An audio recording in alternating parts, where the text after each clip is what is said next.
Well, it's a unique pleasure to be here with you this afternoon. It's always a surprise to me when I meet the person behind the ideas that I've been reading. And in geography, we have a tremendous problem meeting each other in spite of all the telecommunications and transport facilities which are available to us. So this is a unique opportunity to have so many geographers together from different countries, and I'd just like you to introduce yourselves to begin with. Would you like to begin? Yes, well, my name is Van den Berg. I'm a geographer by education, but I'm teaching physical planning, urban and rural and regional planning at the State University of Groningen, the Netherlands.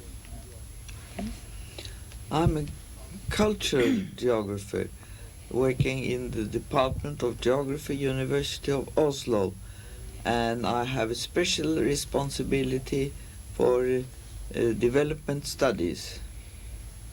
So my position is defined as with reference to development studies. But you were born in China, weren't you? Yes, I was born in China. And if I may ask you a question, I would like to know whether you said that the geographers rarely had a chance of meeting. Did you mean meeting of minds, or did you mean meeting in a physical sense? I mean meeting face to face, especially, different generations, different countries. Meeting face to face is always so different. In fact, this is an attempt to share this meeting with a wider group via the media. Okay. I'm Olavi Grano, professor of geography at the University of Turku, Finland. I'm Anne Buttimer, and I am a nomad. And I am Wolfgang Hartke, emeritus professor from the Technical University of Munich. I was formed and educated in general geography and classical geography, but I was specialized in and known at this in social geography. And now I'm emeritus. You speak German and French very much more easily than English. My English is rather bad one. Well, in the conversation, please feel free. Yes, we can try it and shall arrive. Good. And I'm Torsten Hägerstrand. I'm professor in human geography at the University of Lund. I think I've been a geographer approximately since I was 8 years old, when my father taught me how to make maps.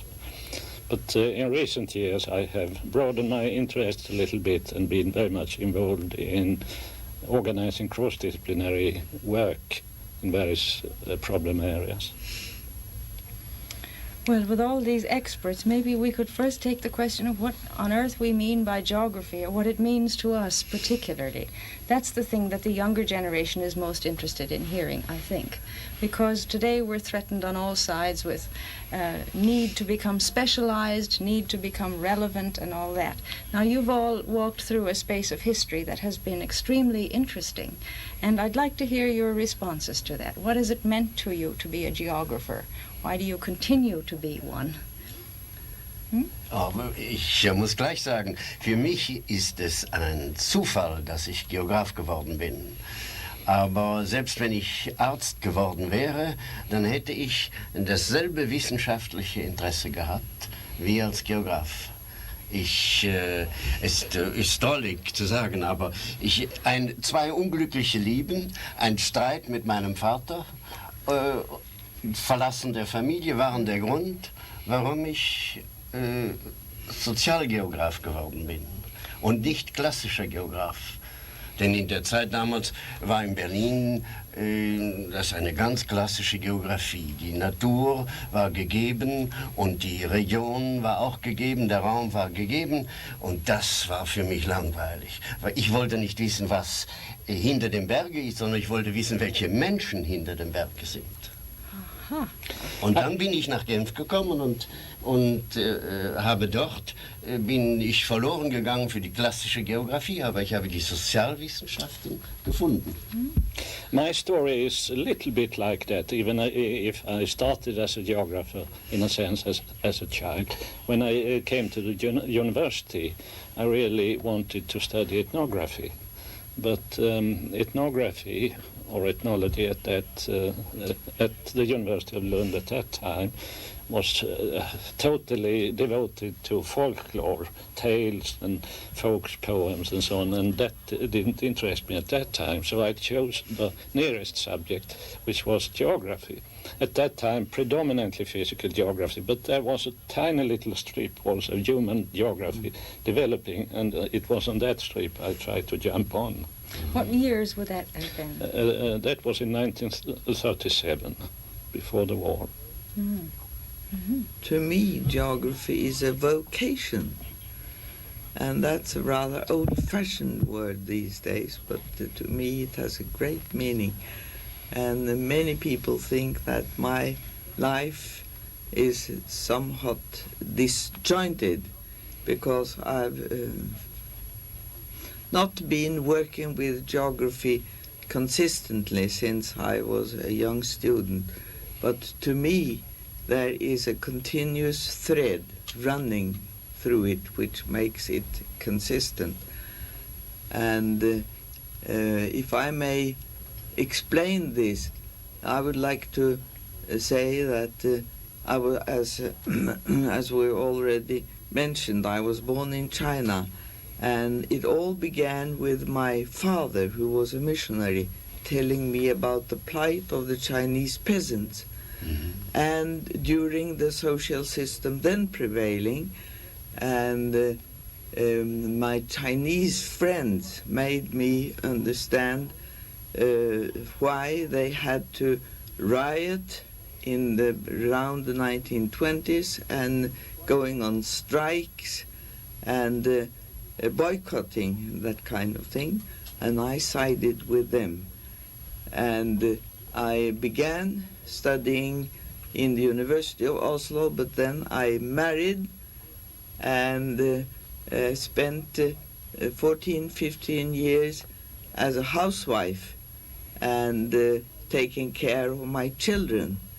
And then I re-entered university and took my degree. And my very first piece of field work was done in the poor district of southwestern Norway with a large emigration and depopulation of the poorer upland areas. And that made me understand the plight of the poor Norwegian smallholders. And so this tied in with my interest from I was young. And after graduating in 1951, I was a latecomer to geography. My two sons were big enough to listen to the oral come to the auditorium. What was the profession of your husband? He was the profession of my husband. Yes. He was a theologian, and he very much. So when I discontinued my studies, it was because I thought I was going to have the role of a minister's wife, but that never came true. It was a large amount of unemployment at that time among the clergy. I think it would be very important. Yes, that's right.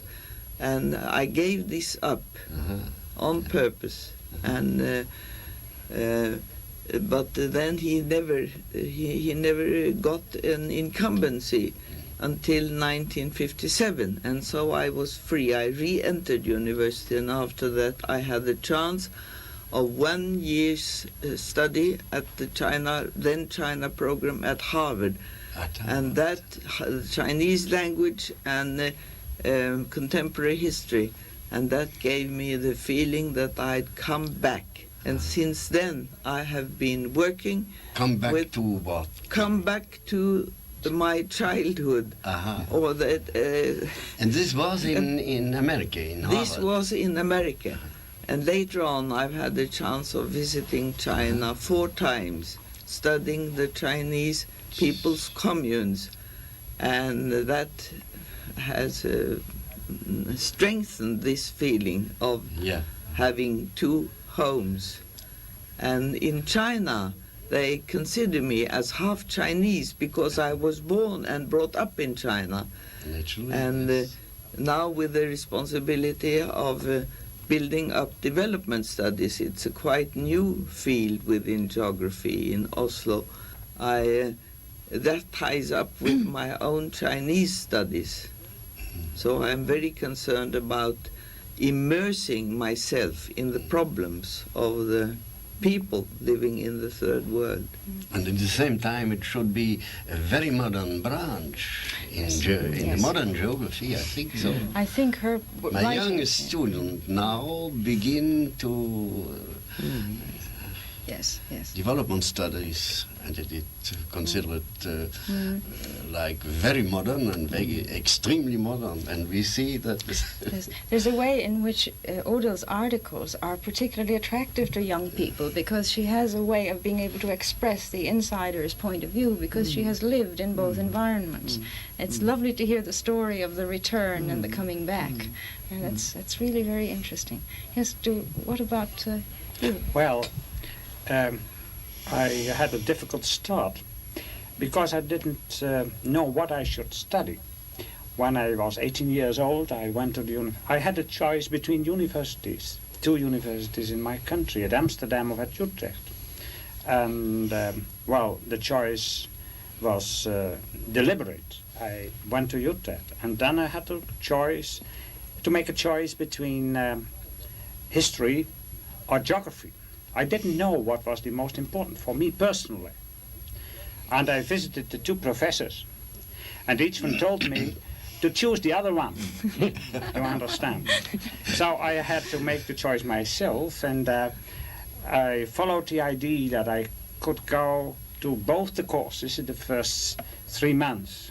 But after 2 weeks, I knew quite well what I had to choose. I had to choose geography with history. Huh? And that's because there's so much history in geography.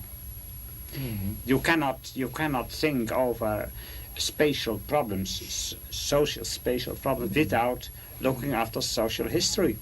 And and then afterwards I had to choose other fields, because in the Netherlands you have to study more than one science together for your master's degree. So you had to look after some other thing, and I didn't know to choose between sociology and economics, and the only solution is to take both of them. So I did, and I had a very broad academic education. I managed to get through that in 6 years, and then I had to find a job. And I was educated to become a teacher in secondary school in geography and history, and even economics if that would be possible. But I didn't get the opportunity to make the choice myself. My professor decided for me. He said, I have a job for you in physical planning. So I went into the field, and for a year, to take some experience in that field, and I did like it. And afterwards, I got a choice to become a teacher in a secondary school, but I said no, I don't like that. I want to go further in physical planning, and so I became a member of the staff of one of the provincial planning boards in the Netherlands. We have 11 provinces with 11 planning boards, and I was so fortunate to get the job in the province of Northern Holland. That is the province where the city of Amsterdam is lying, and that's that is a national microcosmos. In Northern Holland, you have all the national problems on a smaller scale, but on a smaller, in a smaller space also. So planning has been developed there very early. It was the first province with a provincial planning board from 1925, and I came there in 1943, and then we had to remold the whole process of physical planning in that province because we had a new law and a new government just after the war we got. And so we collected the data during the war, and we got permission from the Germans to do that because they were very interested in physical planning to go everywhere, and all the things we collected, they were sent to England because that was necessary for military purposes. So we had the collection to do that. We had the opportunity to do that. And then after the war, we made our first plans. And I did it until '66. That's to say I was nearly a quarter of a century in the planning field. And then there was a crisis. Not an economic crisis, but a crisis in the planning job in my country. Things had to be done another way.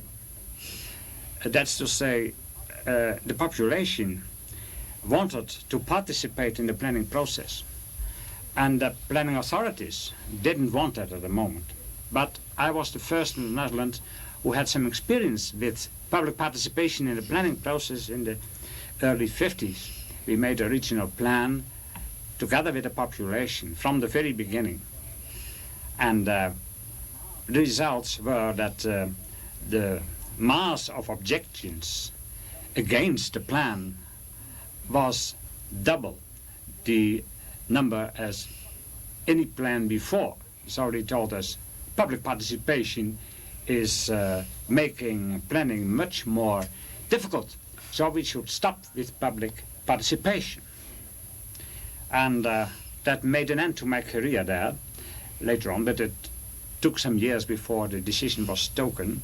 And then I went out, and I had the opportunity because from 1960 on, I got an education task at University of Utrecht as part-time job next to my work in practice. And so I was educated as a second education as a teacher, but not for secondary education, but for academic education in the planners field. And later on, I became a professor in Groningen in 1970. No, in 1968, I was nominated there, and there I started a program for students from several faculties, a 1 year's planning course, in order that those people in sociology, geography, economics, law, art history, and adult education, and also some biologists, to become capable to be a member of a planning team anywhere in the country, either part-time when they had another job to do that part-time, or full-time as a member of staff in any planning department.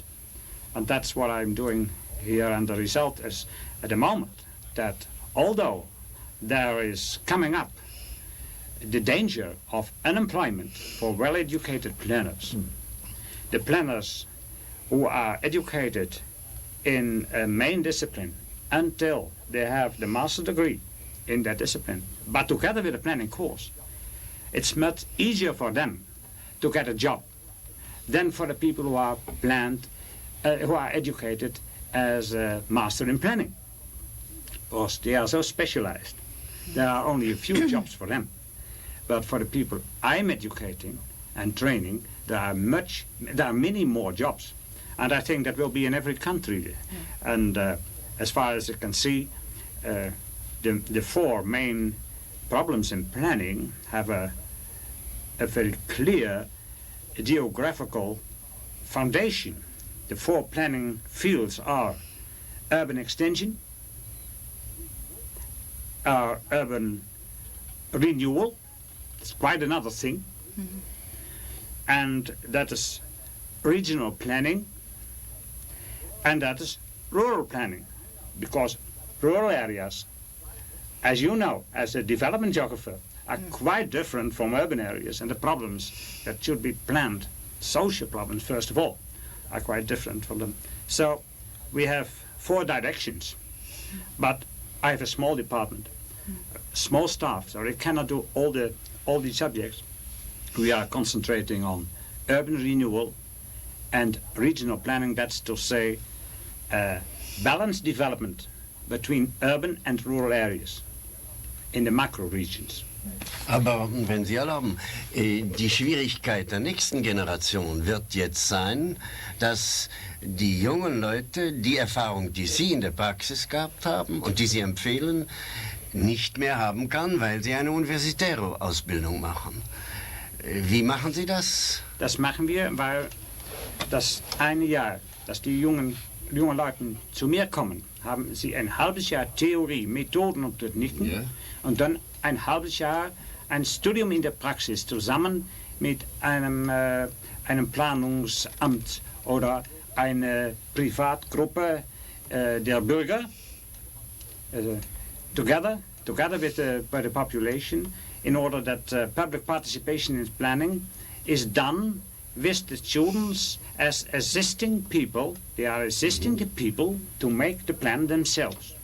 And that is necessary to do, first of all, with urban renewal, and secondly in the rural areas. Ja, aber die Möglichkeit werden wir in der Ausbildung außerhalb der Planung, in der allgemeinen Geografie, nicht haben.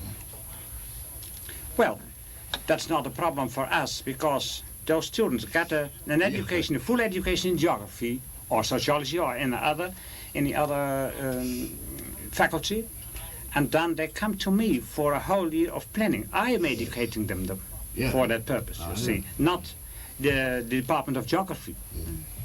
Yes, I think it's really interesting to see how geography can address itself to practical issues and learn from the process and give to it. But we haven't all been involved in practical and applied work, or at least not in the concrete urban or regional context. Olavi, perhaps you would like to describe a little of your background. Ja, när jag började studera så valde jag biologin som huvudämne, därför att jag från skoltiden hade botanik särskilt som hobby.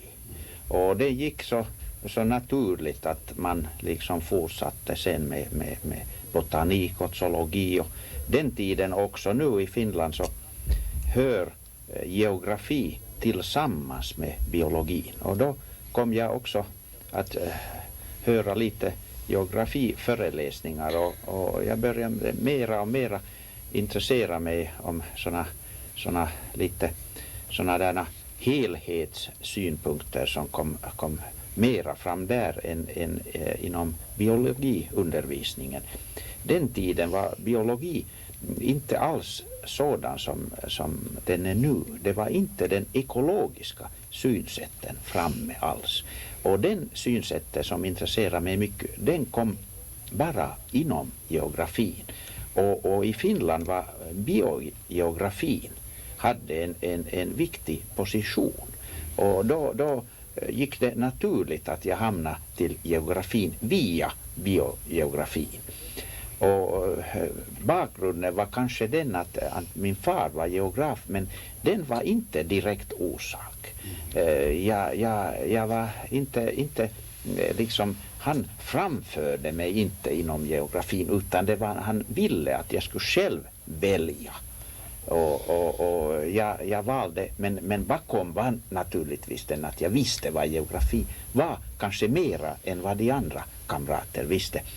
Och sen geografin intresserade mig mer och mer och jag liksom därifrån hamnade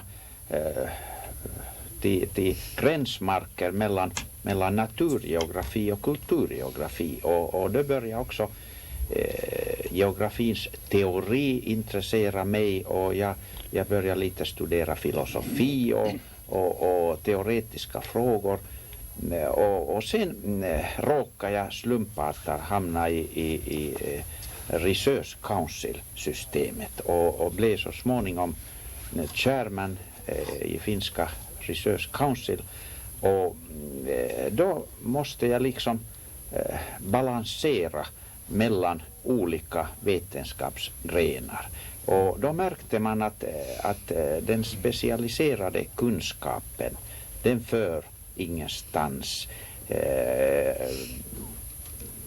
eller hur ska jag säga, det är inte den enda vägen utan man måste ha några andra vägar och då var det modernt att börja tänka interdisciplinärt och tvärvetenskapligt. Och jag försökte också den vägen, men där var oerhörda svårigheter.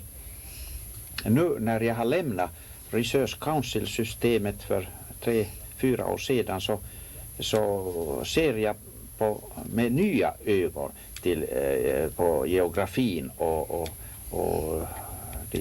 hur ska jag säga, de interdisciplinära frågor inom geografin intresserar mig och mera och mera. Aber entschuldigen Sie, wie machen Sie es bei dieser naturwissenschaftlich-biologischen, ökologischen Grundlage, die heute noch sehr stark ist in Finnland, dass Sie die für Planung notwendige sozialwissenschaftliche Ergänzung bekommen oder Grundlage bekommen? Denn ich bin der Meinung, dass die sozialwissenschaftliche Grundlage ist, und das Biologische entweder davor oder danach zusätzlich kommt. Wobei ich Biologie ganz weit... Wie machen Sie das in der Praxis? Det här är en ganska stor problem. Men i Finland har vi lyckats på det sättet att geografin har inte splittrat sig. På det sättet som i många andra länder, också i Tyskland. Och nu är det nytta att vi var lite gammalmodiga den tiden som det var modernt att specialisera sig. Och nu alla geografistuderande måste läsa både naturgeografi och social- och kulturgeografi. Han kan välja specialiteten antingen inom naturgeografi eller kulturgeografi, men han måste läsa båda delar. Och det är också bra att lärarna inom geografi kan båda delar lite. Och nu vi kan mycket bättre konkurrera med ekologer och samhällsplanerare när vi vet lite om naturen och samhället. Unter den gleichen Bedingungen? Ja. Vi kan liksom sammankoppla inom ämnet. Und was ihm fehlt, das lernt er in der Praxis dann. Wenn ein Naturgeograf sozialgeografische Aufgaben bekommt in seiner Berufsstellung, dann lernt er das in der Praxis. Ja, in der Praxis. Das ist vielleicht eine gute Sache, denn das ist dasselbe, was Sie privat gemacht haben. Und ich auch. Ja, das haben wir privat gelernt. In der Praxis. In der Praxis. Ja. Wir mussten. Aber dann waren die Sachen noch viel einfacher als heute, nicht? Ja. Jetzt sind die Planungsaufgaben viel verwickelter. Ja, viel komplizierter. Sehr komplizierter.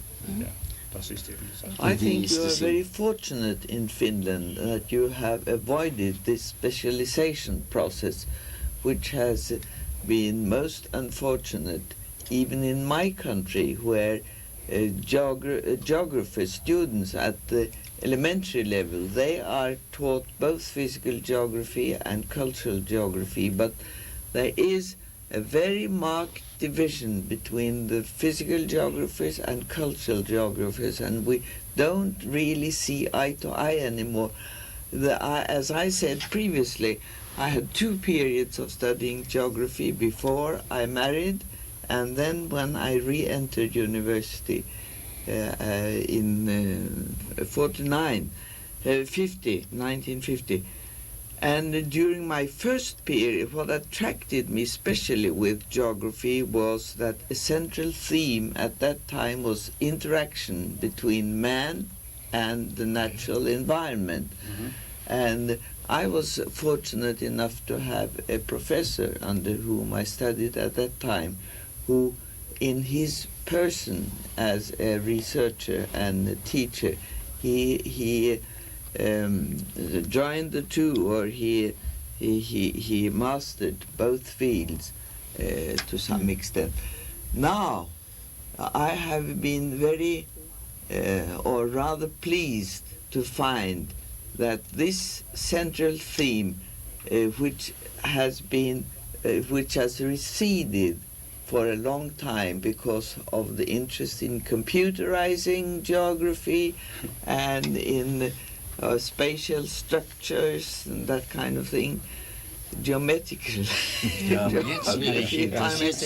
Now again, the the crisis of the pollution of the environment and also depletion of natural resources has made this central theme very topical and very crucial in geography. And I do think we have a contribution to make and to give for planning both in the industrialized and in developing unindustrialized countries because of because geography is a synthesizing discipline to my mind, and because if we have a regional approach, we may contribute something.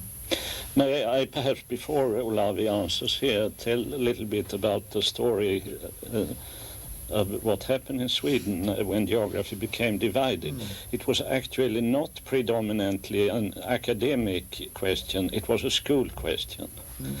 And because of the structure of academic geography, most of school teachers in geography were very one-sidedly physical. But society, whatever that is, wanted to have more social and human aspects into the school curriculum. And the only way they could see to get that was to create a new subject, social studies, and in a sort of way get rid of physical geography. So school geography, at least in the upper classes, became divided between social studies, which included then a large amount of human geography, and physical geography, which was then looked upon as of less interest.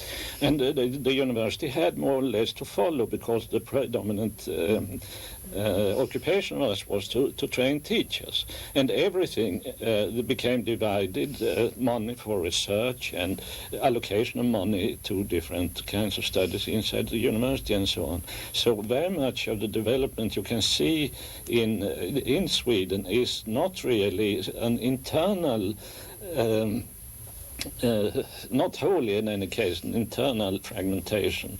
It is imposed from the outside by political considerations and administrative arrangements. That's how it is. Was mich immer gewundert hat, dass Sie in Schweden eine Gefahr, für mich ist es eine Gefahr, vermieden haben, zu sehr historisch wie in Frankreich zu arbeiten, sondern Sie haben in hervorragendem Maße, wie ich meine, die Betonung des Sozialen, des Social Studies entwickelt.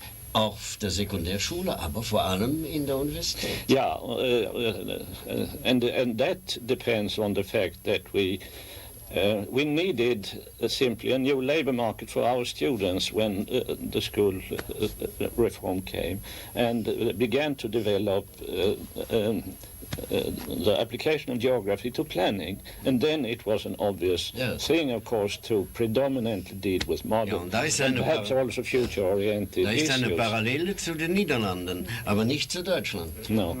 And personally, because although it's not perhaps known very much abroad because of my publication in English, I've always been striving for keeping geography together. But I must say, in this country, I've not received the help I would have liked to have from the physical geographers, and particularly because they threw out biogeography, which is your field. They concentrated so heavily on geomorphology, which to my mind is the most uninteresting of all the geography branches compared to hydrology and climatology and biogeography and soil science and what have you. Yes, but tell me now, all you've been telling me is that it's administrative interests and market considerations that have shaped the course of geography in your various countries. What about the internal thought contained within geography itself? Do you feel that it's naive to consider geography as a synthesizing discipline? Are we trying to go back to an old kind of synthesis, or are we trying to create something new, or are we just following what the administrative or political constraints seem to be inviting from us? How do you respond to that? Si c'est permis, je crois. Bon. Il faut, puisque vous ne parlez pas l'allemand et moi, nous comprenons en français. Je ne suis pas d'accord que géographie est de principe une science synthétisante. plus synthétisant qu'une autre science de l'homme, or en géographie naturelle. C'est pareil. Je ne serais pas d'accord. Et encore, je pourrais imaginer que les autres sciences de l'homme, notamment, pourraient nous contester ce rôle de synthétiseur. Bon. Mais je me demande, est-ce que c'est vraiment nécessaire de faire une différence entre notre très chère géographie, moderne ou non moderne, biologiste ou non, moins biologiste, pour arriver à quoi? Nous ne gagnons rien en faisant une telle définition, en faisant une telle différence. Vous ne croyez pas? Mais je serais intéressé de savoir comment on fait en Amérique, puisque vous êtes quasi américaine. Oui. Je prends en anglais, OK? Yeah. Yeah, I think the American situation is quite different, but the influences have very much been German initially, and later Anglo. But there has been a split of physical and human geography from very early on.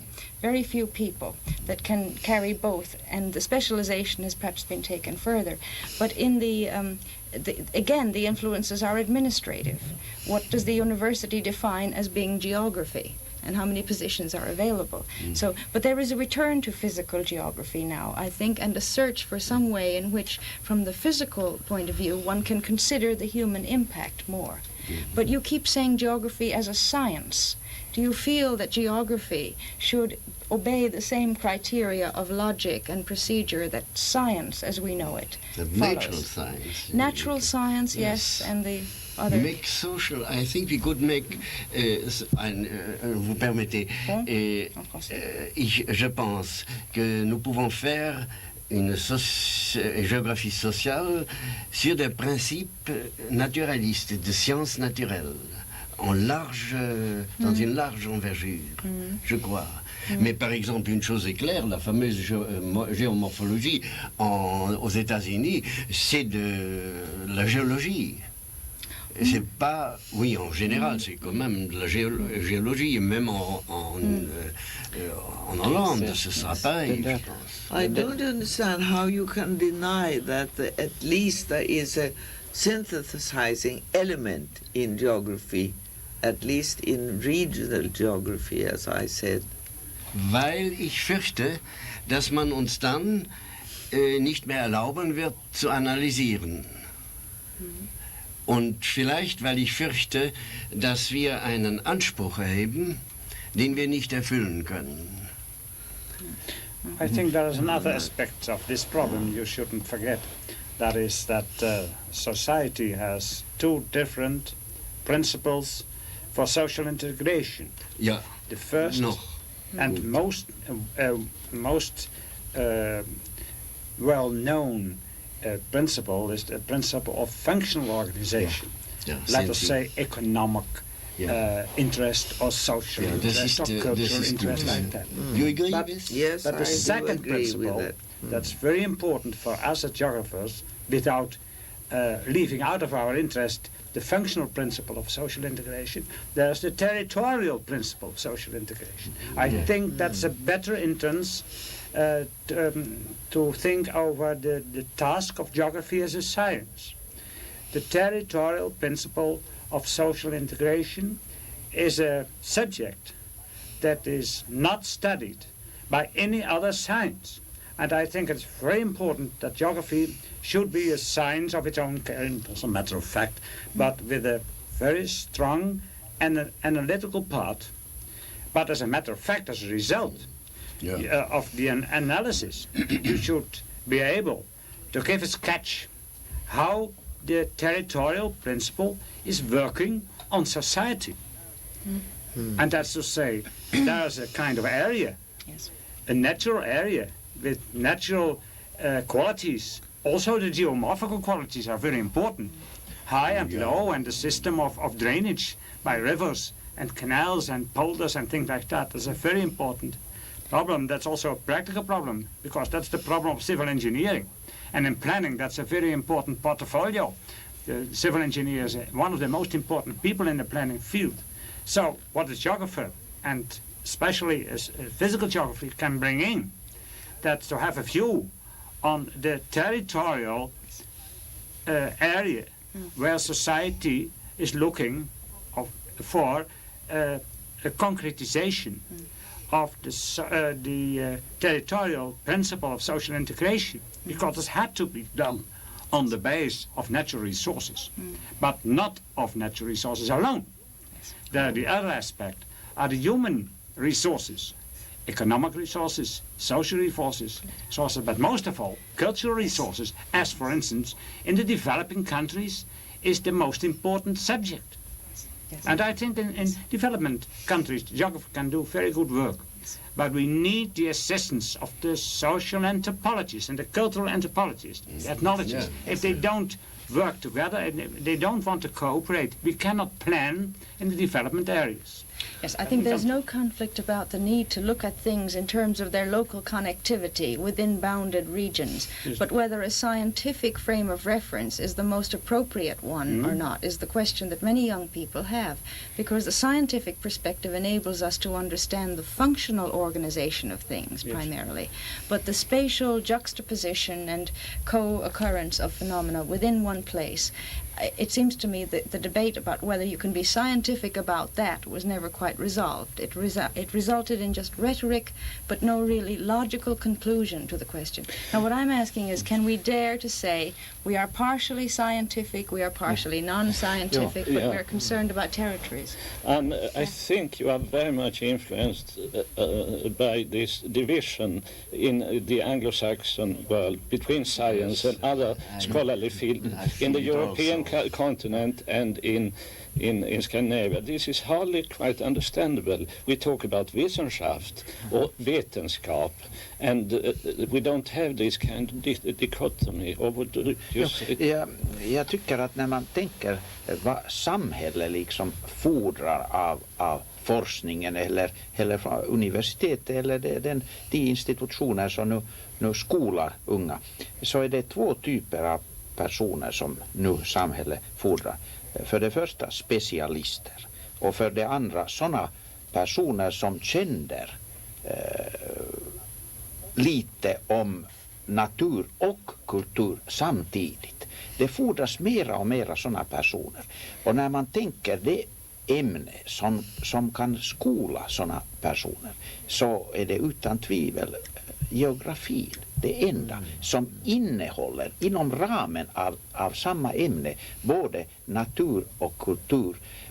Det är nämligen så att man får inte samma kunskaps helhet om man tar det från andra ämne och själv gör samman. Man måste få den som paket på något sätt.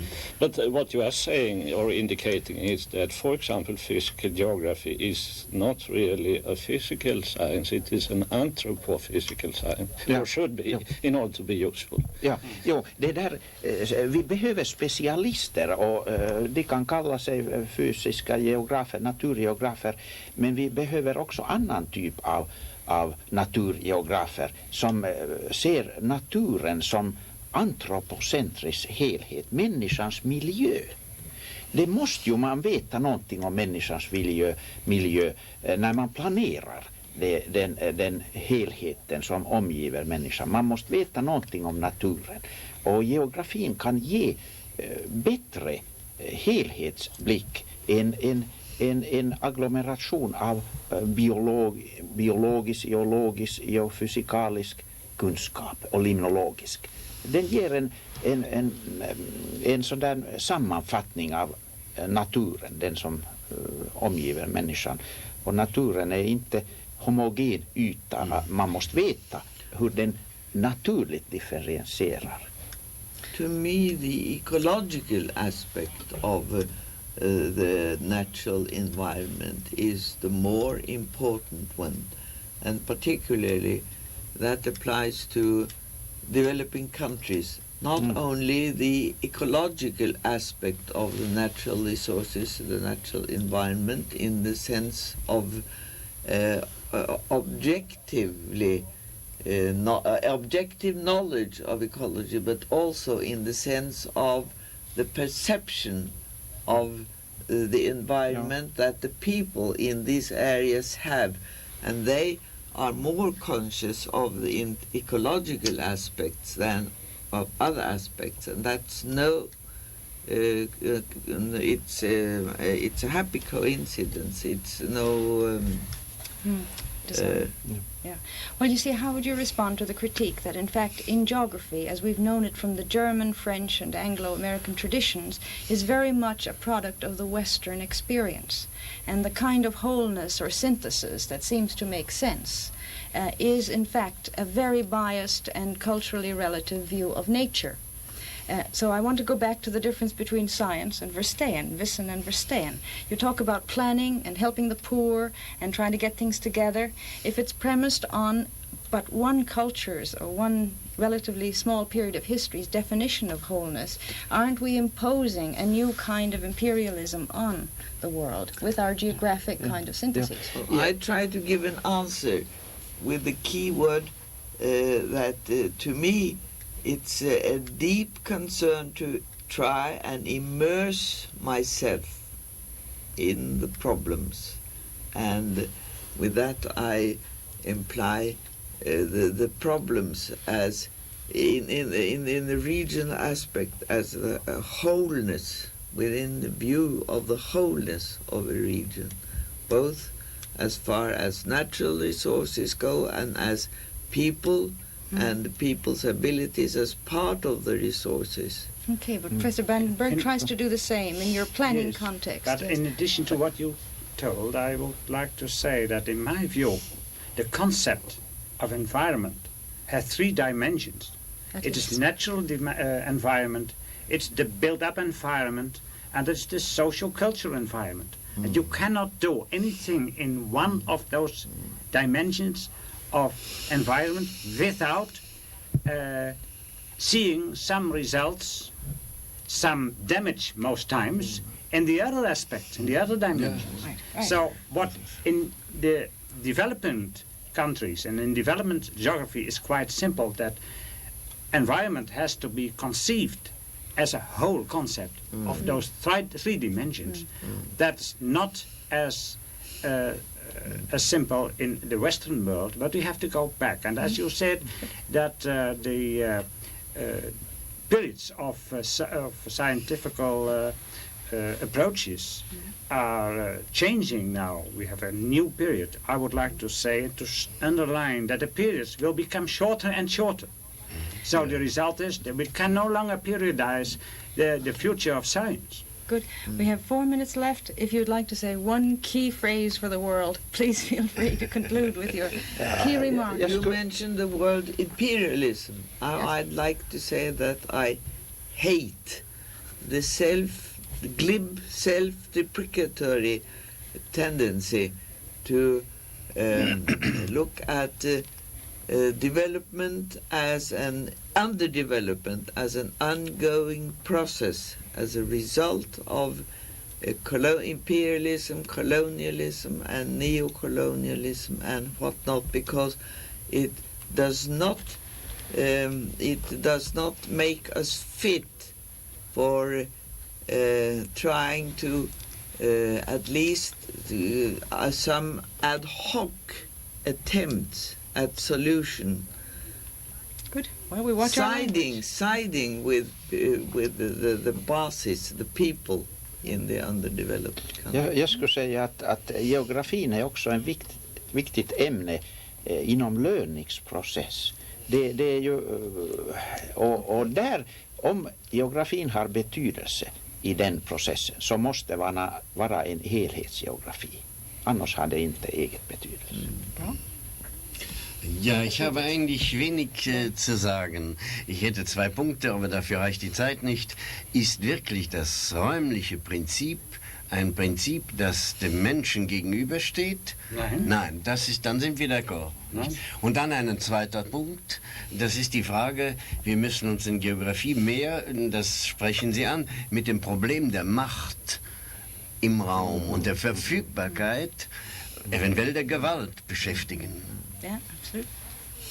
Well, I would say that one of the most important things about being a geographer is that I have met colleagues from various generations who show in their faces and in their work a sense of commitment, that it's important, and they also enjoy what they're doing. These are dimensions of being a geographer which are becoming less and less possible for the younger people. So I want to thank you very much for being with us today and for provoking the kinds of questions that you are leaving us with.